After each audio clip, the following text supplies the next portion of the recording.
Halo teman-teman, aku Akdam, welcome to Tukar Pendapat episode ketiga. Di episode kali ini kita akan membahas tentang perbedaan kuliah di Indonesia dan di Turki.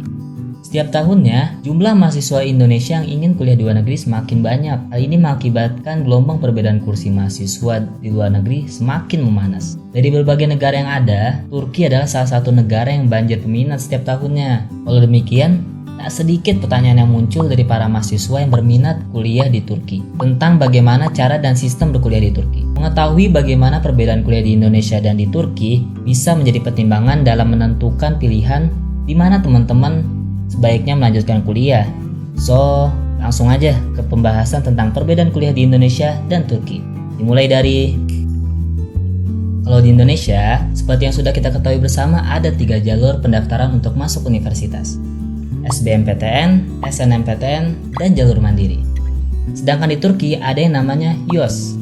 YOS adalah ujian untuk mahasiswa internasional yang diselenggarakan oleh masing-masing kampus di Turki. Sistem YOS ini di Indonesia mirip dengan SBMPTN. Selain YOS, di Turki juga membuka pendaftaran jalur berkas tanpa ujian untuk beberapa jurusan tertentu, kecuali jurusan kedokteran. Untuk pendaftaran kuliah di Indonesia maupun di Turki sama-sama mudah kok. Hanya saja menurut pengalaman beberapa teman kami yang kuliah di Turki, pendaftaran awal kuliah di Turki agak sedikit sulit bagian pengurusan berkas-berkas bahasa Inggris atau Turki dan administrasi kampusnya. Pemerintah Turki juga membuka jalur beasiswa loh tiap tahunnya.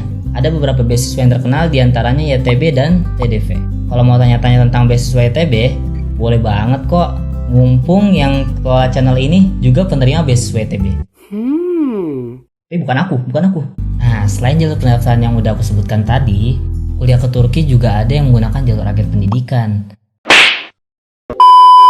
Ada banyak agen-agen pendidikan yang membuka kuota bagi mahasiswa yang ingin berkuliah di Turki. Tapi sebelum itu, teman-teman yang berencana untuk masuk jalur agen, alangkah baiknya untuk cari tahu lebih dalam tentang agen yang akan teman-teman gunakan jasanya.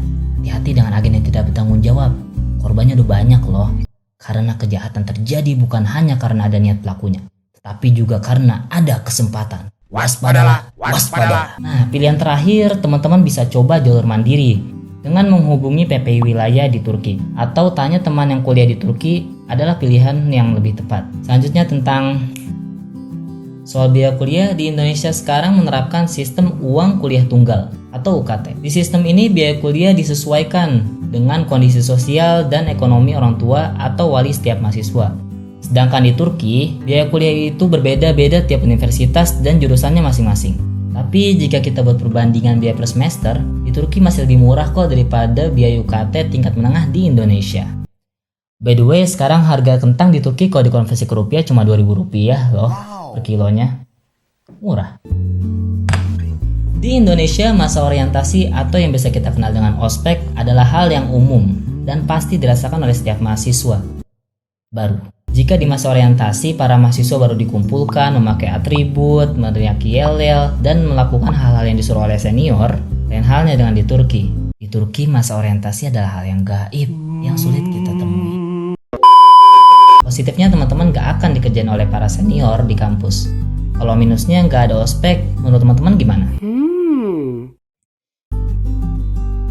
Di kedua tempat, masalah absen dan nilai sama-sama bergantung pada dosen. Tetapi di Turki, mayoritas dosen tidak terlalu mementingkan absen sebagai penilaian utama. Memang ada yang namanya domsezlek, yaitu jatah tidak masuk untuk mahasiswa per semesternya. Tapi walaupun ada yang seperti itu, kita juga akan tetap merasa rugi kalau meninggalkan kelas. Aspek penilaian diambil dari kemampuan menjawab soal ujian, pengerjaan tugas, dan keaktifan di kelas. Di Indonesia, mayoritas dosen sangat menilai absensi. Nah, setelah bertahun-tahun kuliah, umumnya para mahasiswa di Indonesia akan dipertemukan dengan magang, KKN, skripsi, sidang, dan barulah wisuda. Di Turki, tidak semua jenjang sarjana mewajibkan skripsi sebagai tugas akhir. Mungkin ada ya, tapi hanya beberapa jurusan tertentu saja. Yang penting setelah 4 tahun kuliah akan diwisuda, walaupun mata kuliah ada yang belum lulus seperti di Arab. Selain dari perbedaan sistem perkuliahan yang udah aku sebutkan sebelumnya, ada yang perlu teman-teman garis bawahi, bahwa perbedaan yang paling besar ketika kuliah di Turki atau negara subtropis lainnya adalah kultur dan kebiasaannya. Ketika sudah memutuskan untuk kuliah di Turki, maka harus siap beradaptasi dengan lingkungannya. Mulai dari beradaptasi dengan makanan, suhu, cuaca, bahasa, hingga kultur dan kebiasaannya. Di Turki kita juga harus membiasakan berjalan kaki karena kendaraan pribadi di sini itu mahal banget. Kecuali kalian sultan ya. Emang apa sih nggak boleh? Sombong amat. Jangan harap bakal ngelihat sepeda motor jalan sebanyak di Indonesia. Beradaptasi dengan lingkungan yang ada di Turki adalah salah satu tantangan terbesar bagi para mahasiswa Indonesia di sini. Nah, kalau teman-teman ada yang bertanya tentang fasilitas, metode belajar, atau bagaimana berinteraksi dengan dosen, menurut cerita dari pengalaman beberapa teman kami yang sudah kami rangkum, semua itu tergantung universitas mana kita belajar dan siapa dosen yang mengajar. Oh iya teman-teman, ada satu lagi perbedaan yang paling mencolok antara kuliah di Indonesia dan di Turki, yaitu kualitas Instastory.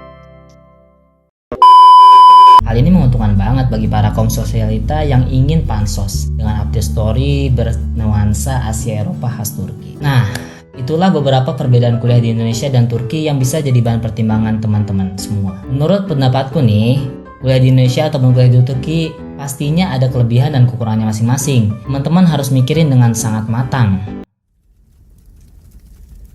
dan penuh pertimbangan, bukan sekedar ikut-ikutan atau tergoda iming-iming 4 musim dari agen pendidikan.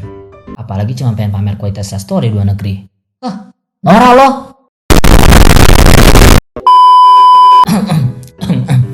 Maaf.